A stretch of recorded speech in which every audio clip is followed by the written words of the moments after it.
Sobre contratiempos diarios, el relato de Bebé Fortuna.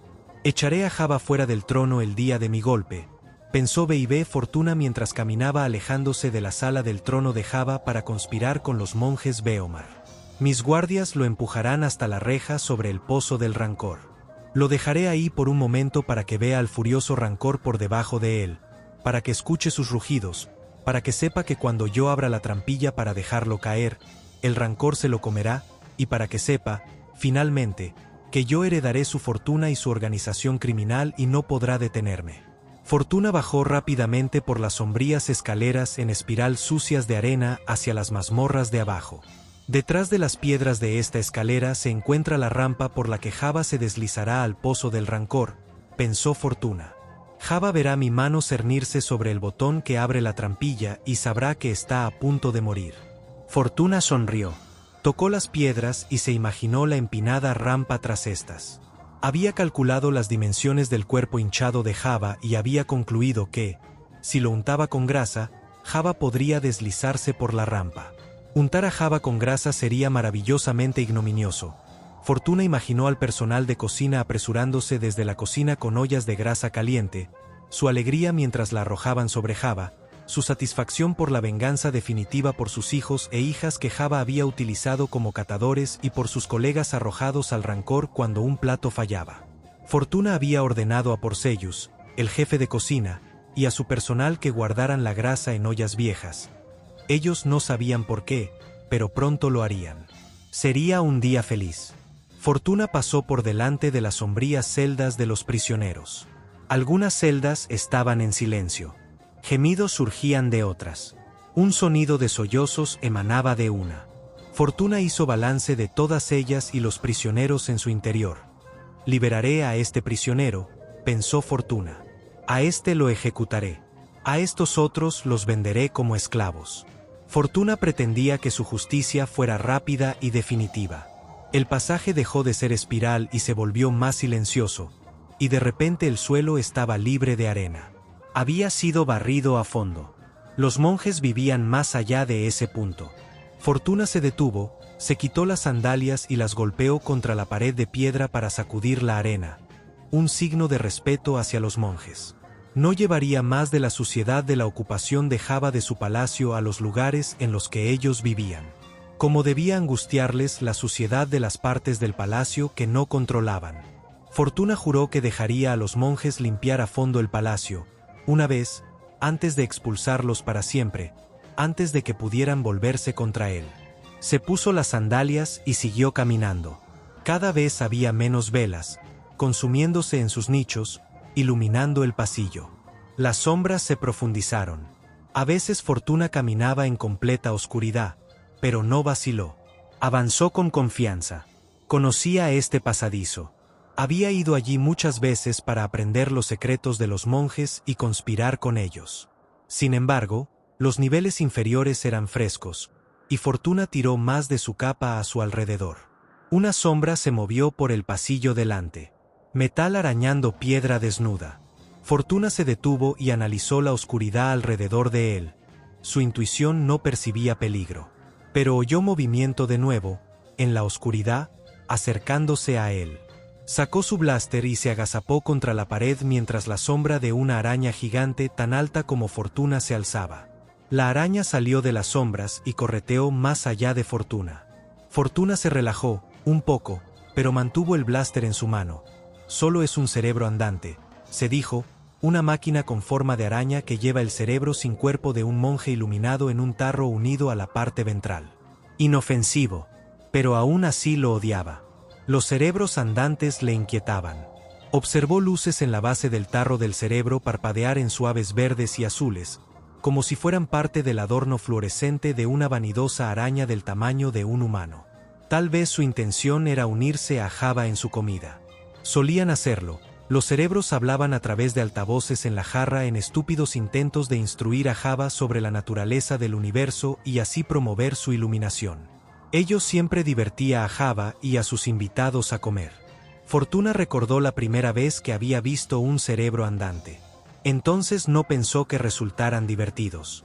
Como nuevo mayordomo de Java, Fortuna había estado ansioso por aprender todo lo relacionado con el palacio, sus pasillos principales, sus pasillos secretos y habitaciones, sus mazmorras, su gente y sus rutinas. Una tarde acompañó al personal de cocina en sus rondas para alimentar a los prisioneros. Justo cuando llegaron a la primera celda, una monstruosa araña tropezó con ellos, desequilibrando una olla y salpicando de sopa caliente la ropa de Fortuna. Fortuna disparó su blaster y golpeó el tarro del cerebro y la parte ventral de la araña. El tarro explotó, y el cerebro cayó sobre el pasaje arenoso. La araña se cortocircuitó con chasquidos y chispas volando. Solo entonces se dio cuenta Fortuna de que la araña era una máquina. Nadie habló, ni los cocineros, ni los guardias, ni los prisioneros de pie en el portal abierto de su celda. La araña también les puso nerviosos a ellos. Unos monjes corrieron a recoger el cerebro, y uno explicó que cuando un monje alcanzaba la iluminación, otros monjes entrenados como cirujanos sacaban su cerebro y lo colocaban en un tarro de mantenimiento lleno con una solución rica en nutrientes. Desde ahí, el cerebro contemplaba el cosmos, liberado de las distracciones del cuerpo. Fortuna se atragantó ante la idea. Se apresuró a regresar a la sala del trono de Java, con la ropa manchada, para aconsejar a Java que ordenara la exterminación de los monjes. Sus costumbres eran intolerables. De todos modos, le sorprendió que dos culturas tan distintas vivieran en el palacio, la organización criminal de Java y esos monjes. Durante generaciones, los delincuentes habían ocupado partes del monasterio que los monjes habían construido, convirtiéndolo en un palacio, tomando todas las mejores salas, utilizando cada vez más espacio. Era el momento de tomarlo todo. Pero Fortuna se detuvo de repente. Él estaba furioso porque hubiera monjes allí. ¿Cómo debían sentirse ellos acerca de la presencia de Java y sus secuaces en su palacio? Seguramente descontentos. Fortuna creyó que podría volver su descontento a su favor, alineándose con sus quejas, pretendiendo aprender de ellos, guiándolos hacia conspiraciones abiertas para liberar el palacio de Java, moldeándolos en una fuerza insospechada que pudiera llamar cuando llegara el día en que él tomara el control. Qué bien había funcionado su plan. Los monjes estaban ahora entrenados y equipados para tomar el palacio. Había cientos de monjes todavía con sus cuerpos, y cientos de otros en tarros cerebrales andantes, lo suficiente como para subyugar rápidamente a guardias confiados. Y Fortuna había aprendido de los monjes. No tuvo que fingirlo. Tenían mucho que enseñar. Aprendió cómo percibir intuitivamente las conspiraciones que giraban en torno a Java, los pequeños hurtos planificados, los retorcidos anhelos físicos. Le enseñaron que el trabajo de su vida había sido predestinado, y él llevó sus enseñanzas aún más lejos. Creía que el universo le había otorgado la posibilidad de adquirir el poder y riqueza necesario para conquistar Rilot, su planeta natal, para moldear a su pueblo, los Twi'leks, en el tipo de sujetos que el imperio valoraba: cazarrecompensas, mercenarios, espías. No simplemente esclavos exóticos, y salvar lo que pudiera de ellos. Por casualidad, Fortuna controlaba a Nat Secura, el último descendiente de una gran casa Twi'lek.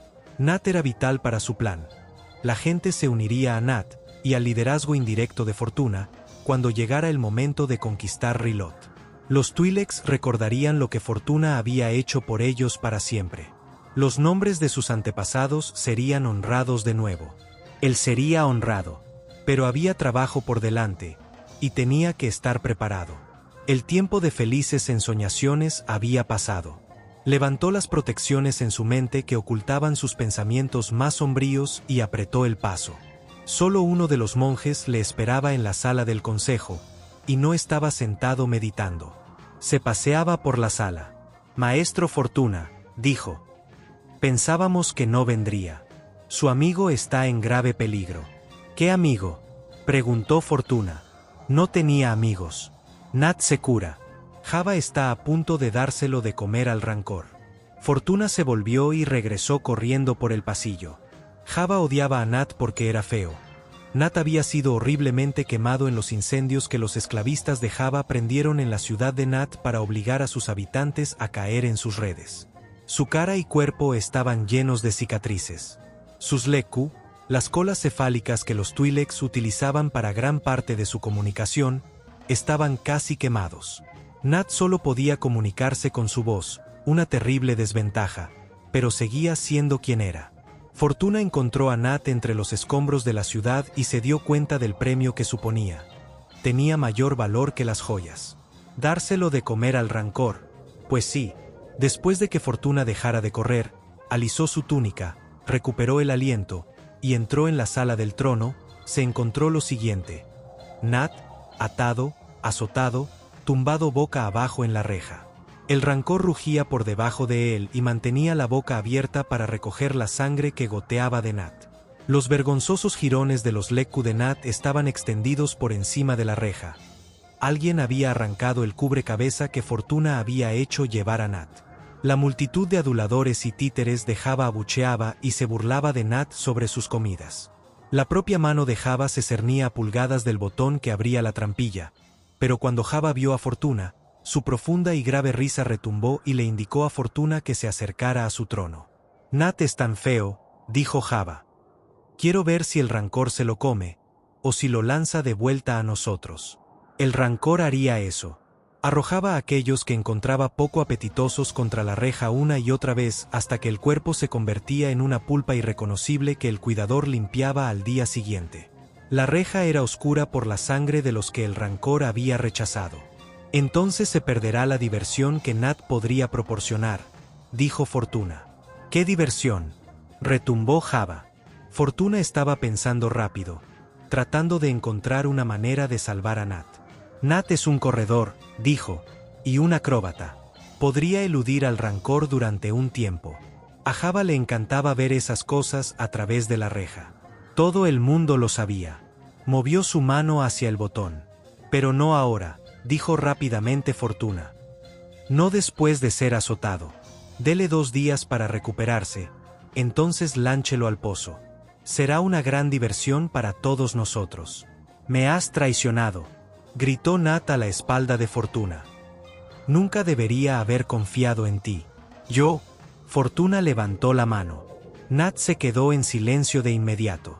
Fortuna le había entrenado bien, y la obediencia era una lección temprana. ¿Amo?, preguntó Fortuna a Jabba. Jabba vaciló, considerando. Fortuna no podía apartar los ojos de la mano de Jabba sobre el botón.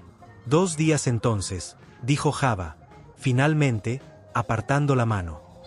Lo esperaré con interés.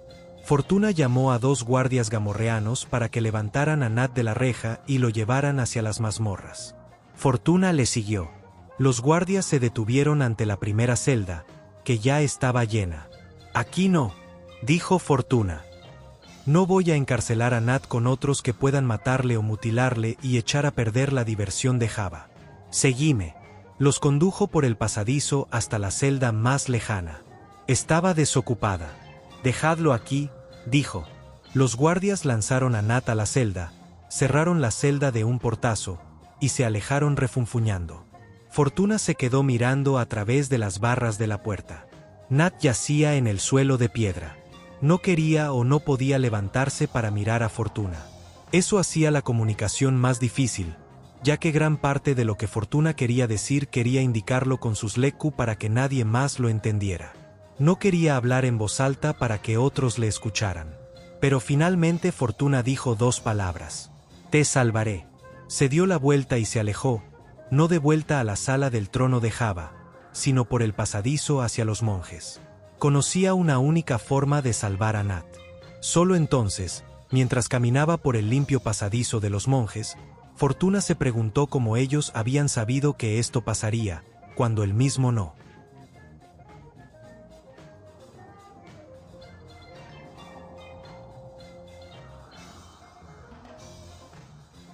Fortuna llevó a los monjes cirujanos a la celda de Nat antes del amanecer del segundo día. Quería que el procedimiento se completara mucho antes de que Jabba ordenara que Nat fuera arrojado al Rancor. Dejad el tallo cerebral para que el cuerpo siga respirando, dijo Fortuna. No, gritó Nat. Se dio cuenta de lo que los cirujanos habían ido a hacer. No dejes que me saquen el cerebro. Fortuna no se preocupó en absoluto de que otros presos pudieran oír a Nat. Ellos tratarían de ignorarlo, si podían, con la esperanza de que tales horrores no les acontecieran a ellos. Pero un guardia gamorreano estaba corriendo hacia ellos. No preguntó qué estaban haciendo Fortuna y los cirujanos. «Voy a decirle a Java que habéis torturado a este prisionero y echado a perder la diversión», le dijo a Fortuna. «Entonces le diré a Java que, dado que has informado sobre mí, obviamente no puedes guardar secretos y debes ser alimento del rancor junto con Nat». El guardia resopló y retrocedió. Tan estúpido, tan fácilmente manipulable, pensó Fortuna. Un error de Java, tomar a estos seres como guardias. «Entonces no se lo diré si tú no lo haces», dijo el guardia. «Daos prisa en acabar». El guardia se alejó. Fortuna ajustó su blaster en aturdir y miró a Nat. «Esta es la única manera que conozco de salvarte», indicó Fortuna con sus Lekku. Entonces disparó a Nat a través de los barrotes de la puerta. Nat cayó al suelo, pero sus brazos se movían como si, aunque aturdido, aún tratara de ponerse en pie para luchar para salvar su cuerpo. Fortuna abrió el cerrojo de la celda y dejó la puerta de par en par. Los cirujanos empujaron su chirriante carrito por delante de ellos. Fortuna no le siguió. No quería verlo. La visión de la sangre no le perturbaba en lo más mínimo, pero Fortuna creía que sería una falta de respeto hacia Nat si él se quedaba tras los cirujanos para verles cortar y limpiar su cabeza. De este modo Fortuna se paseó delante de la celda, impaciente porque los cirujanos terminaran. Rememoró encontrar a Nat cuando era un niño entre los escombros humeantes de la casa de su familia en Rilot. Fortuna fue allí en busca de joyas. Pero antes de encontrar ninguna, encontró a Nat en brazos de su madre. Ella estaba consciente. «Tú», dijo ella, desde donde yacía, incapaz de levantarse para defenderse o salvar a su hijo. «Bebé Fortuna, debería haber visto tu mano corrupta tras este ataque. Solo tú liderarías esclavistas contra tu propio pueblo». Ella dijo su nombre con tanto odio, tal repugnancia, que Fortuna dio un paso atrás. Fortuna fue uno de los primeros en vender la adictiva especia RYLL fuera del planeta, y en consecuencia atrajo la atención del imperio hacia Rilot. Twi'leks que él pensaba que eran sus amigos le juzgaron y le condenaron a muerte por atraer a esclavistas, piratas y renegados de toda clase sobre ellos. Bebé escapó. Confiscaron las posesiones de su familia y pusieron precio por su cabeza. Regresó por venganza. Y tuvo su venganza. 7 ciudades yacieron en ruinas, su gente fue vendida como esclavos, sus riquezas fueron a parar, la mayor parte, a Java, pero algo acabó, en secreto, en manos de Fortuna. Sin embargo, no era eso lo que pretendía. Después de todo, la demanda de especia RYLL era mayor de lo que él o cualquiera podría haber predicho, y succionaría a su mundo hasta secarlo y destruirlo. Fortuna no odiaba a su propio pueblo tan completamente. Intentó promover el comercio de la más barata, aunque menos efectiva y menos lucrativa, especia Brillestim de Kessel, para desviar la atención del RYLL y Rilot, pero fue en vano. La demanda de especia de cualquier tipo destrozaría a ambos planetas. Pensó que los Twi'leks podrían adaptarse a la vida en el más amplio imperio. Los Twi'leks siempre se adaptaban, pero los eventos sucedieron demasiado rápido. El camino debía serles mostrado. Fortuna se dio cuenta cuando la madre de Nat le habló entre los escombros de su casa. Era su responsabilidad mostrarles el camino. Sacó su blaster y se acercó a ella. Apuntó con el blaster a su cabeza. «Cobarde», dijo ella. Le disparó, y ella murió al instante. Disparar contra ella no fue un acto de cobardía, se dijo. Fue un acto de bondad. La salvó de los horrores de la esclavitud. Entonces Nat gimió. El niño estaba vivo. Fortuna no le disparó ni se lo dio a los esclavistas. Lo llevó de vuelta a su nave y le proporcionó ayuda médica. Más tarde le explicó a Java que, dado que este era el último hijo de una gran familia Twi'lek, podría divertirle mantener a Nat durante un tiempo. En los años que siguieron, Fortuna nunca le contó a Nat que él había matado a su madre. Planearon juntos la mejor forma de salvar a Rilot del infierno en el que estaban convirtiéndolo el comercio de especia y el imperio. La puerta de la celda se abrió. Un cirujano salió a toda prisa. Llevaba un tarro cerebral con un cerebro dentro. Todas las luces indicadoras en la base del tarro brillaban en color rojo. No era una buena señal. Las luces deberían parpadear en verde o azul. El cerebro está gritando, le dijo otro cirujano a Fortuna. Si no se hace con el control de sí mismo en breve, se volverá loco y morirá. Así son las cosas. Nat no estaba iluminado. No estaba preparado para abandonar el cuerpo. Los monjes le habían explicado todo eso a Fortuna, y él los había forzado a operar de todos modos. No había otra forma de salvarlo. Ahora ya estaba hecho. Haremos todo lo que podamos para ayudar a su amigo, dijo otro cirujano. Se fueron, empujando su carro por delante de ellos. Sus chirridos resonaron en las mazmorras. Fortuna entró en la celda. El cuerpo de Nat yacía en el suelo. Se arrodilló para examinarlo. Los cirujanos habían realizado un trabajo excelente. Las suturas del cráneo que lo cerraron de nuevo eran indetectables excepto si lo examinabas al detalle. El tallo cerebral mantenía los pulmones respirando. El corazón seguía latiendo. El propio corazón de Fortuna se aceleró en su pecho. Moriría por esto, si Java lo descubría antes de que él pudiera matar a Java. Fortuna enderezó la túnica de Nat, ató un pañuelo rojo brillante alrededor de los leccu desfigurados de Nat, colocó el cuerpo sobre su espalda y sacudió suavemente la arena de su cara. La cara estaba llena de cicatrices, torturada. Entonces, con una claridad repentina, Fortuna se dio cuenta de por qué el universo había propiciado los eventos así. Nat tenía que perder ese cuerpo. Nadie en Rilot lo hubiera reconocido. Pronto, Fortuna controlaría la vasta fortuna de Java. Podría localizar y emplear los servicios de aquellos que practicaban las artes ilegales de la clonación y clonarle a Nat un cuerpo nuevo y perfecto para poner su cerebro. Cuando regresaran a Rilot, Nat sería capaz de comunicarse con mayor eficacia, si sobrevivía a los siguientes días. Fortuna decidió ir con él más tarde y esperanzarle con la clonación para que aguantara.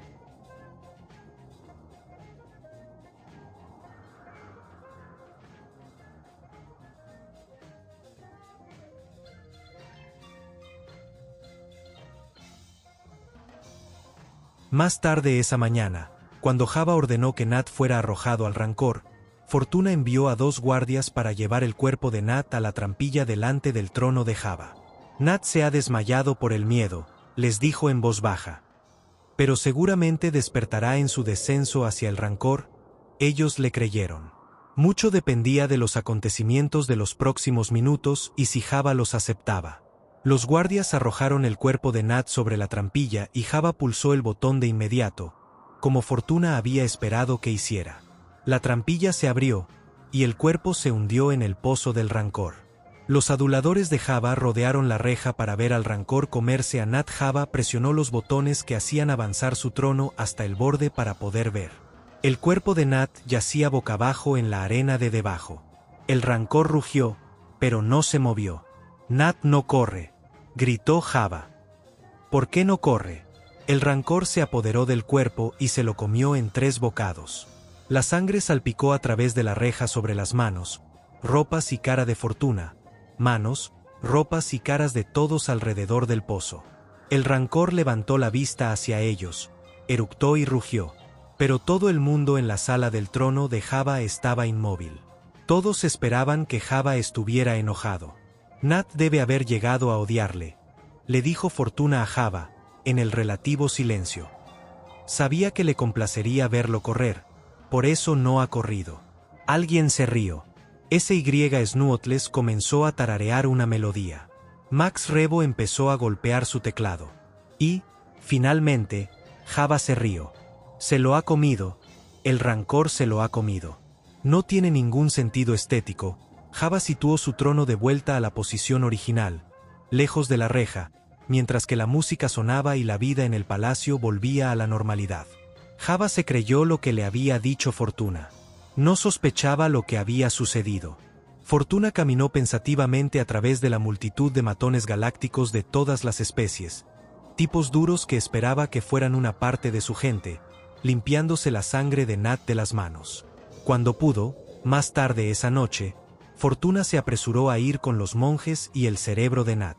Primero fue a la gran sala de la iluminación, donde los tarros cerebrales se situaban en estantes y andantes cerebrales esperaban debajo. Un monje con cuerpo completo quitaba el polvo. Nat no paraba de gritar. Así que tuvimos que trasladarlo a una celda propia, dijo el monje. Estaba alterando a los iluminados. El monje llevó a Fortuna a la celda. El tarro que guardaba el cerebro de Nat estaba colocado solo en una mesa. Todas las luces de la base del tarro brillaban en color rojo en la oscuridad. El monje encendió 2 velas en nichos cerca de la puerta y se fue en silencio. Fortuna se sentó en la mesa y puso las manos sobre el tarro durante un tiempo. El cerebro era una visión espantosa. Crudo, blanco en algunos lugares, suspendido en una solución de sangre roja descolorida de Nat. Los monjes cambiarían la solución diariamente durante 3 días hasta que no quedara más sangre y la solución permaneciera clara. Fortuna pulsó un botón en la base del tarro que permitía escuchar al cerebro. Nat, dijo, esta era la única forma que se me ocurrió de salvarte. Créeme. Luego pasó a relatarle sus planes de clonación, pero entonces otra idea pasó por su mente. Tal vez podamos encontrar un cuerpo anfitrión para poner tu cerebro hasta que clonemos un cuerpo propio. Cuanto más pensaba en ello, más le gustaba esa idea a Fortuna. Secuestrar a alguien aceptable, desechar el cerebro, y poner el cerebro de Nat en el cuerpo durante un tiempo. Las sensaciones de un cuerpo vivo y respirando seguramente ayudarían a mantener el cerebro de Nat cuerdo hasta que pudiera ser puesto en un clon propio de Nat. Hablaría con los cirujanos sobre eso. Cuando salió de la celda de Nat 1 hora más tarde, una tercera parte de las luces brillaba con un color rosado, no rojo brillante. Fortuna regresó a la sala del trono de Java para dormir. Tuvo que dormir allí. La paranoia de Java requería que todas las personas cercanas a él durmieran a su alrededor por la noche, supuestamente para protegerlo de los asesinos, pero en realidad para que los guardias pudieran verlos y evitar que ellos asesinaran a Java. La rutina había vuelto el procedimiento laxo. Los guardias dormían junto con todos los demás. Fortuna incluso había dejado de recriminárselo. Sin embargo, conseguiría nuevos guardias cuando tomara el control. Fortuna no podía dormir. Percibía tejemanejes en el palacio que no podía determinar y que no podía atribuir a las ansiedades del día. Las posibilidades se arremolinaban en el trasfondo subconsciente de la vida alrededor de Java. Pero los monjes le habían entrenado bien. Las cosas se aclararían de nuevo, confiaba en ello. Seres de todas partes de la galaxia constantemente iban y venían en el palacio, y a veces les llevaba días resolver los verdaderos propósitos de sus visitas. Mientras tanto, los monjes le advertirían. Igual que le habían advertido sobre Nat, Fortuna tenía aliados que nadie sospechaba. Fortuna levantó la cabeza y miró a Java, tan cerca de su propia cama pública. Podía oler el almizclado hedor alienígena del sudor de Java en el calor de la noche, y arrugó la nariz y comenzó un ritual que a menudo le calmaba para poder dormir.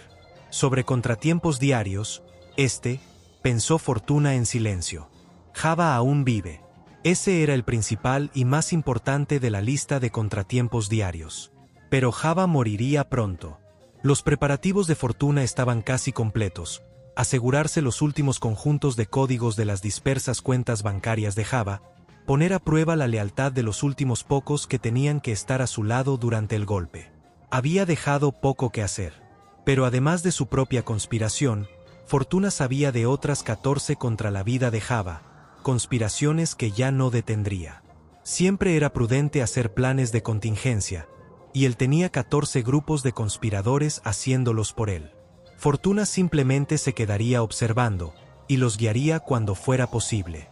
Esperaba poder vencer a los otros y tener para él mismo el placer de matar a Java, pero no le importaba demasiado, siempre y cuando se produjera aproximadamente en el tiempo adecuado. No obstante, fuese como fuese la muerte de Java, Fortuna terminaría al cargo. Él controlaría la mayor parte de la fortuna. Algunas conspiraciones eran bastante entretenidas. El asesino Ansati, por ejemplo, estaba a sueldo tanto de la dama Valarian como de Eugene Talmont. El prefecto imperial, una divertida confusión de clientes para ese asesino. Estaba Tesek, un molesto Quarren al que Java quería muerto, pero que él mismo conspiraba para matar a Java. Una conspiración sencilla que Fortuna favoreció fue la del pinche de cocina que planeó envenenar a Java porque varios años antes Java alimentó al Rancor con su hermano después de que una salsa fallara. Así que muchos allí odiaban a Java, y Java saboreaba su odio, uno de sus muchos errores cruciales, pensó Fortuna. Java creía que sus actos de crueldad hacían que los seres de todas partes le temieran, y pensaba que el miedo le protegía. Pero el miedo soportado durante días, meses y años se convierte en odio. El odio engendra planes de venganza. Fortuna preveía llevar las cosas de manera diferente. Se recostó y sonrió para sí mismo. 14 conspiraciones de asesinato, y más allá de eso, 68 conspiraciones para robar en el palacio. No había fin a la conspiración. Sobre otros contratiempos diarios, estos, continuó, que se había visto en la necesidad de ver cómo el cuerpo de Nat era destruido, que había tenido que amenazar a los monjes para conseguir que retiraran el cerebro de Nat, que la entrega de los gusanos efriquim de 2 cabezas que Java prefería en las mañanas calurosas, y cuyas endorfinas inducían horas de somnolencia, no había llegado, otra vez, además del suministro constante de otras necesarias distracciones, bailarinas, licor, especia. Contratiempos, todos ellos, un día de contratiempos. Pero de todos ellos, el más grande, el contratiempo principal, era que Java seguía vivo. El Rancor rugió en el pozo y golpeó las paredes de su jaula. Nadie se movió. Eran sonidos comunes. Los cirujanos aseguraron a Fortuna que el intercambio de cerebros era posible pero rara vez se había intentado, y solo cuando la galaxia había necesitado un guía espiritual encarnado y no había habido tiempo para que uno naciera y creciera. En esas ocasiones, los monjes elegían un acólito sano y uno de los iluminados, y los cirujanos intercambiaban los cerebros. Fortuna se sentía confiado en que podría obligar a los monjes a llevar a cabo el procedimiento para Nat. Fortuna hablaba con el cerebro de Nat todos los días, a veces 2 veces al día, y después de 2 semanas, algunas luces relucían en verde y azul. Pero al menos una siempre brillaba en rojo. El pánico siempre estaba en Nat, y probablemente había estado allí demasiado tiempo. El cerebro era inestable. Los monjes pensaban que Nat estaba parcialmente demente. Imaginaba, durante algunos días, que le habían vendado los ojos, tenía el cuerpo atado, y que Fortuna y los monjes no lo dejaban levantarse, que aún estaba en su cuerpo. Fortuna le preguntó una vez por qué, si solo estaba atado, no podía sentir su cuerpo, y de repente todas las luces brillaron en rojo. Ponedlo en un andante cerebral, le dijo a los monjes. Tal vez si puede caminar se pondrá mejor. A Nat le llevó días aprender a manejar el andante. Siempre tropezaba con las paredes, con Fortuna o con los monjes. Fortuna tenía miedo de que rompiera su tarro cerebral, pero los monjes le aseguraron que el tarro no se rompía con facilidad. Nat trataba de seguir a Fortuna a donde quiera que fuera, y los monjes tenían que retener a Nat de seguir a Fortuna hasta Java. No dejéis que venga a buscarme, ordenó a los monjes. No quería a Nat dando tumbos alrededor, diciendo cosas que no debería entre personas que pensaban que el Rancor se lo había comido entero. Pero un día, con los monjes demasiado ocupados con las ceremonias del equinoccio de primavera como para vigilar a Nat de cerca como ordenó Fortuna, Nat llegó hasta la sala del trono. Su andante cerebral tropezó por los escalones y rascó las paredes de piedra.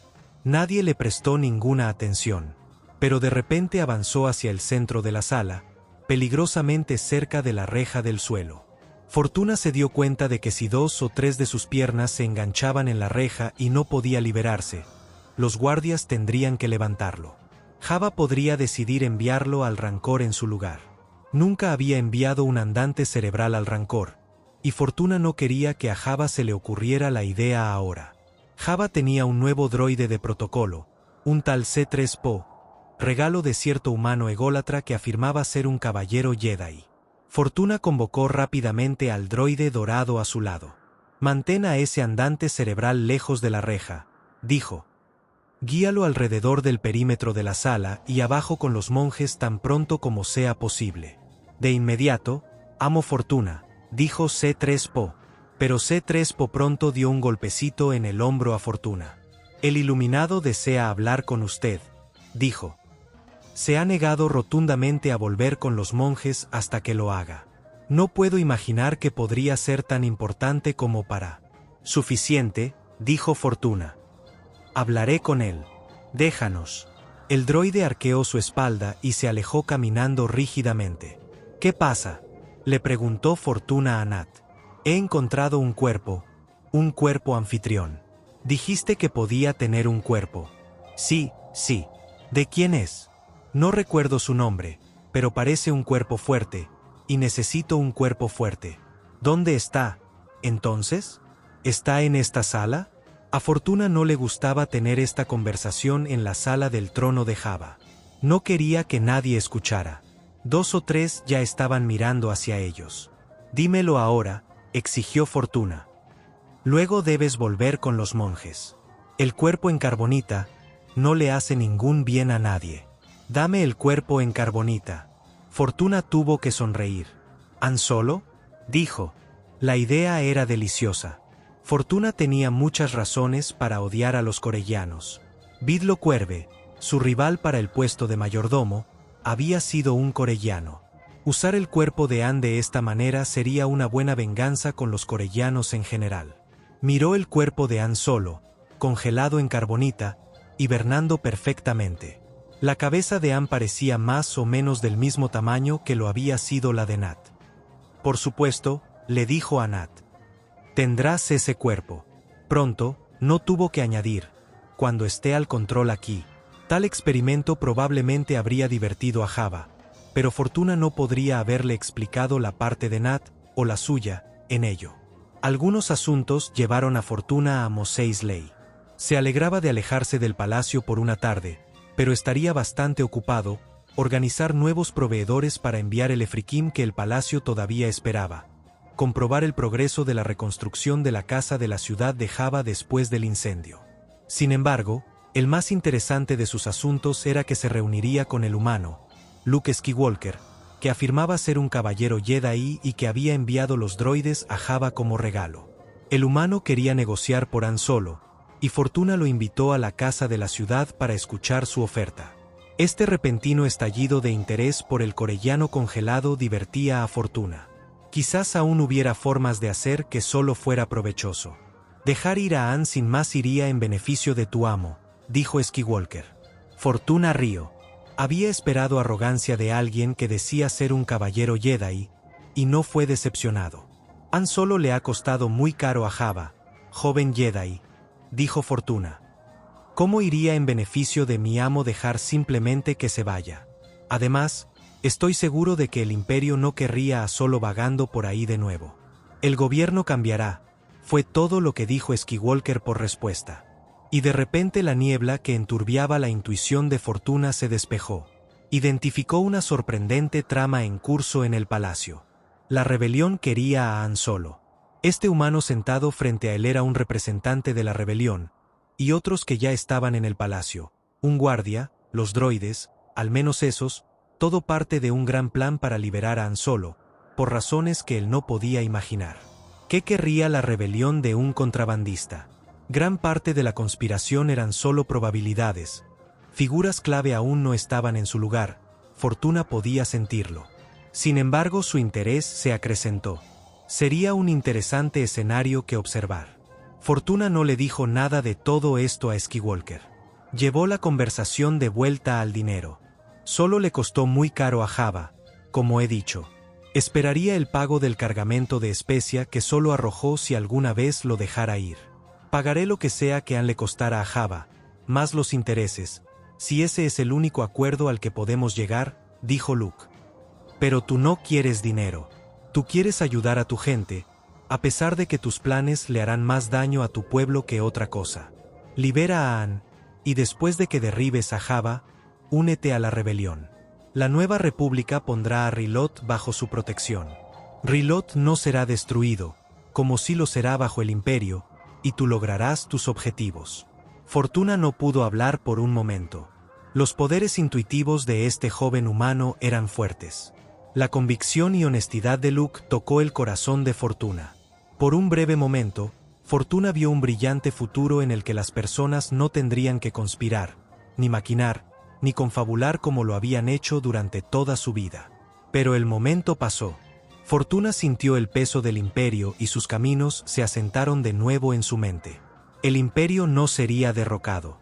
No podía confiar la suerte del pueblo Twi'lek a los idealistas sueños de la lamentable rebelión. Después de todo, Fortuna creía que sus propios planes eran lo mejor.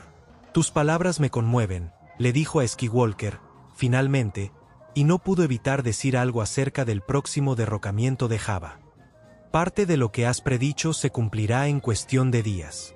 Tu amigo estará mejor congelado hasta entonces. Estará completamente seguro en la carbonita durante los problemas que vendrán. Pero estás equivocado sobre el dinero. Necesitaré grandes cantidades para cumplir mis sueños. Jabba no aceptará tu oferta de pago con intereses por solo, aunque se la transmitiré. Sin embargo, ten la seguridad de que cuando llegue el día, yo la aceptaré». Skywalker se levantó rápidamente y se inclinó como si la reunión hubiera terminado, aunque Fortuna no había tenido tiempo de ofrecerle un vaso de agua especiada o terminar sus otros deberes como anfitrión. Esta brusquedad era inesperada, y Fortuna se preguntó si el humano tenía prisa por irse porque se había dado cuenta de que Fortuna sabía la verdad sobre él y su plan. Ese plan cambiaría ahora, Fortuna estaba seguro de ello. No se levantó ni devolvió la inclinación a Skywalker. «Sin embargo, tendré a Solo», dijo Luke, y Fortuna no detectó ninguna arrogancia en lo que dijo, ningún alarde. Sus palabras eran una simple constatación de lo que realmente creía. «En efecto, tendrás a tu amigo después de que me des el dinero a mí.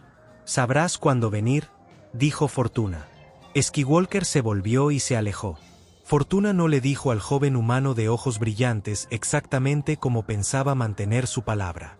Le vendería lo que quedara de Han Solo para entonces, su cerebro.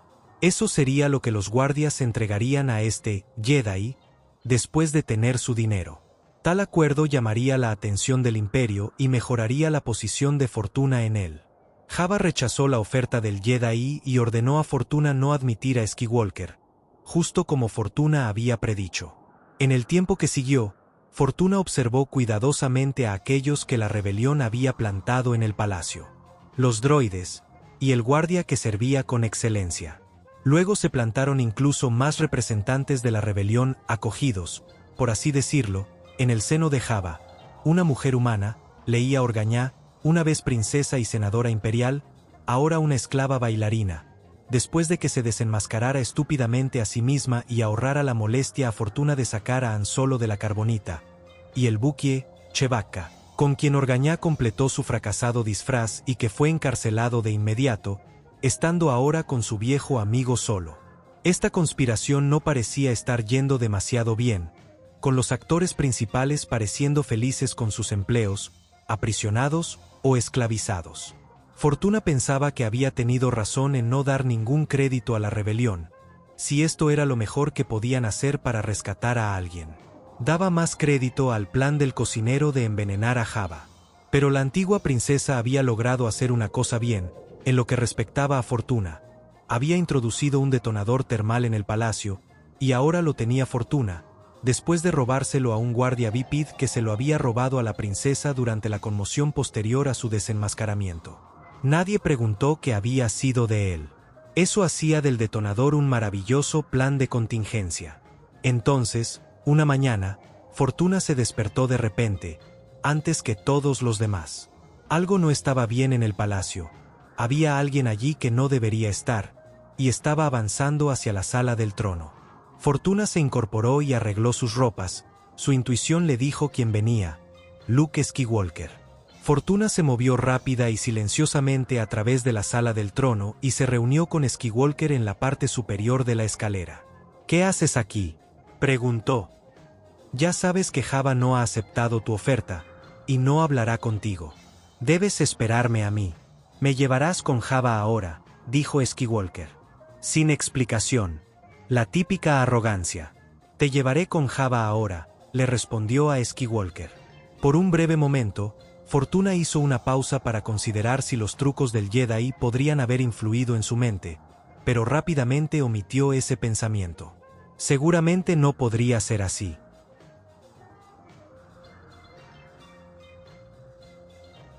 Fortuna comenzó a bajar las escaleras y miró a Java. Despertarlo por la mañana era una tarea para no tomarse a la ligera, pero lo haría. Los incompetentes guardias estaban al fin removiéndose y mirando en su dirección.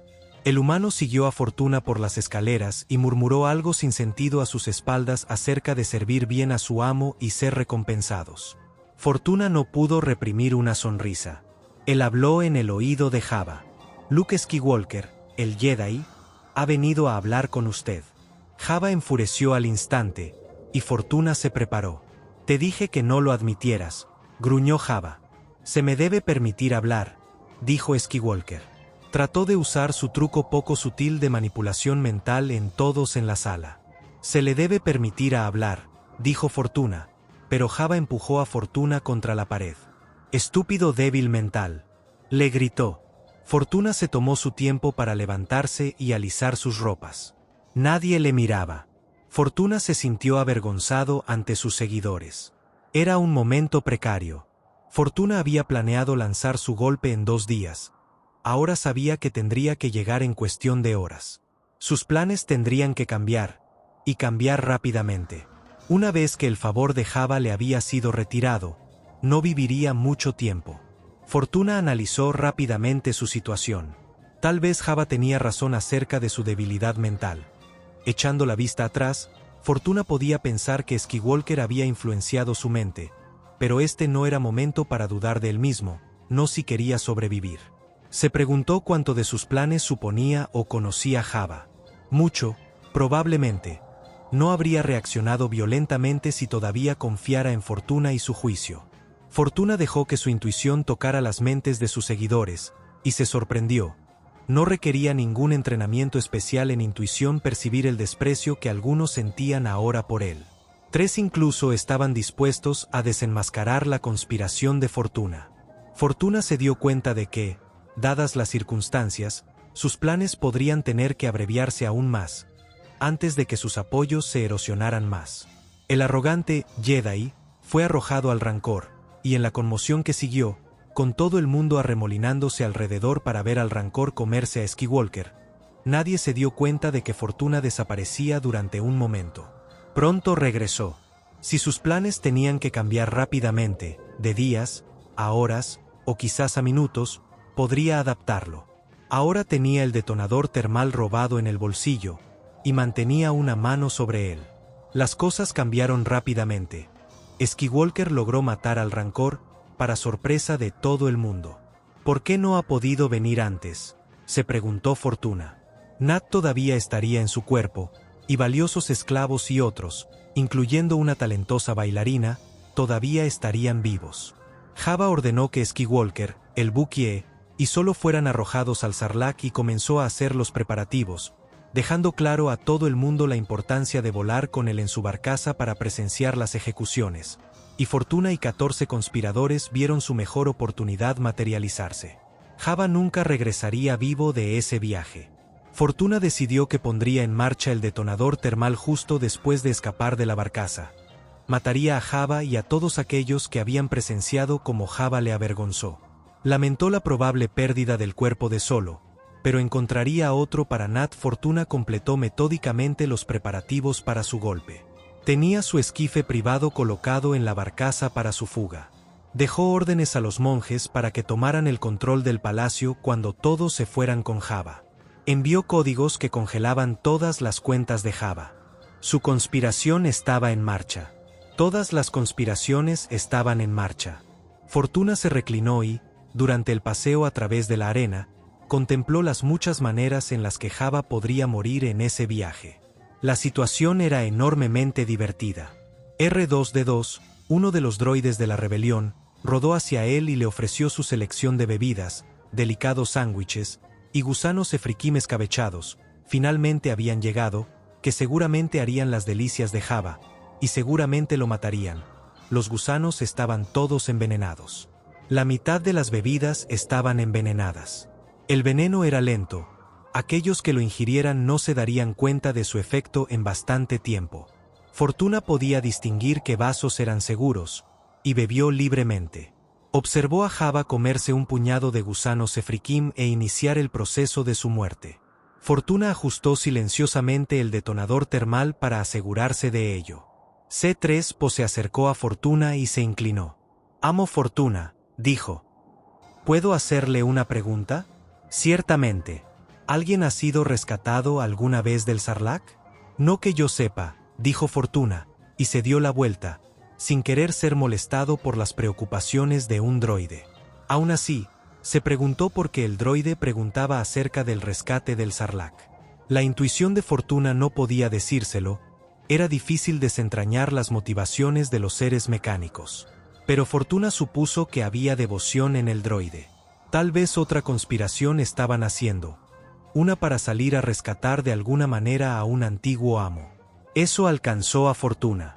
Pensó que, si tal devoción podía ser vuelta hacia él, le daría la bienvenida. Se volvió hacia el droide. C3PO, dijo en voz baja. Mi esquife privado está escondido cerca de la rejilla de ventilación de popa. Ve y espera allí. Cuando me veas correr hacia allá, descubre el esquife y sube en él. Pero el droide nunca tuvo oportunidad de ir al esquife. Persistió en presenciar las ejecuciones, y lo inesperado tuvo lugar. Los rebeldes resultaron más difíciles de ejecutar de lo que Jabba anticipó, y estallaron los combates. En la conmoción, Fortuna perdió de vista a C3PO. Nunca supo que fue del droide. Pero Fortuna se quedó en la barcaza justo el tiempo suficiente para saber que mató realmente a Jabba. No fue el veneno. No fue ninguno de los asesinos tras sus diversas recompensas. No fue, finalmente, el detonador termal manipulado. Leia, la antigua princesa, estranguló a Jabba con sus cadenas. Fortuna observó a Jabba morir, luego corrió hacia su esquife. Pensó que debería haber esperado lo inesperado. Era el camino del universo, sorprender siempre.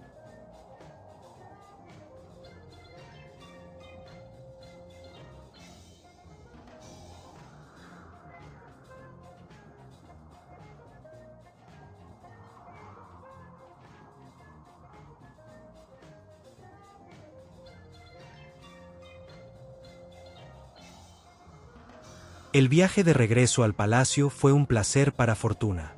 La luz de la detonación termal llegó exactamente cuando esperó que lo hiciera, y la onda de choque le pareció una agradable brisa, un viento de cambio. No se encontró con ningún morador de las arenas, ni soldado de las arenas, ni siquiera con un jaguar. Era como si, después de la explosión, el desierto estuviera esperando algo más. Llegó al palacio al atardecer. Las puertas se abrieron para él inmediatamente. Los monjes se reunieron con él en el interior. Habían tomado el palacio. Maestro Fortuna, dijo uno de ellos. ¿Las cosas van según lo previsto en la barcaza? Jabba está muerto. Yo estoy al mando ahora. Convoca a los altos monjes a la sala del trono. Debo hablar con ellos.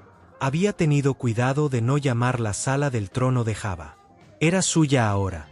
Fortuna se apresuró allí y comenzó a introducir información importante en los sistemas de seguridad del palacio. Contraseñas tenían que ser cambiadas, autorizaciones de seguridad mejoradas o denegadas, sistemas de defensa robóticos puestos en alerta total. Los ataques podían provenir de muchas partes en un momento como este. Pero de repente la terminal principal se apagó. A continuación, todas las terminales se apagaron.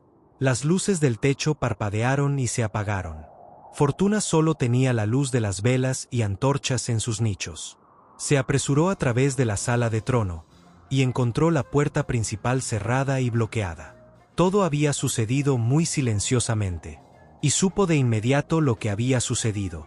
Los monjes le habían traicionado. De alguna manera, habían percibido sus intenciones hacia ellos. Tendría que haberse dado cuenta de que los monjes no querrían reemplazar un grupo de criminales por otro, cuando podían tener todo el palacio para ellos.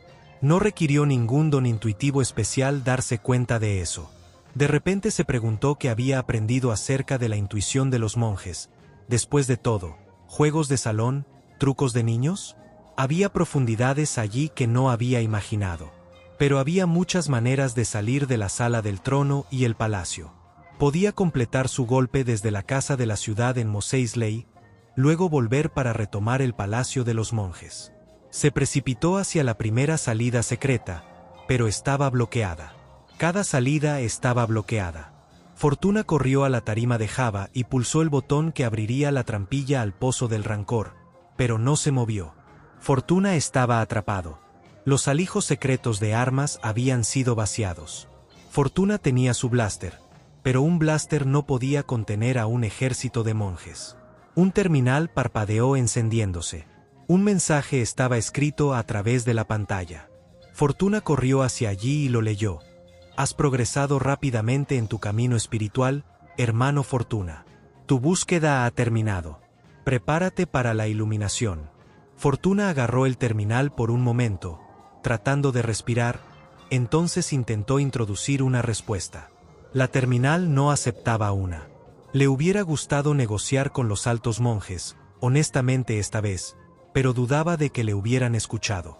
En cualquier caso, no estaban yendo a la sala del trono. Él sabía quiénes irían a él. Fortuna se sentó en un extremo de la sala del trono de Java y puso sus manos en su regazo. Sabía que iba a ser una de las últimas veces que sentiría sus manos, y de repente le resultaban muy queridas. Bajó la mirada a su cuerpo, y le resultó muy querido. Durante un tiempo, se preguntó acerca de las pequeñas cosas acerca de las que nunca podría tener respuesta.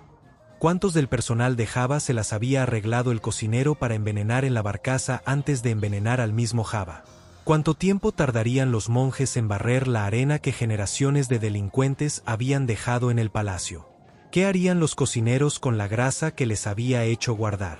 Oyó un sonido en el pasillo principal más allá de la sala del trono. Era inconfundible. Sacó su blaster y consideró usarlo contra sí mismo, pero no lo hizo. Lo dejó a un lado, en el trono vacío, y escuchó los chirridos del carro de los cirujanos aproximándose.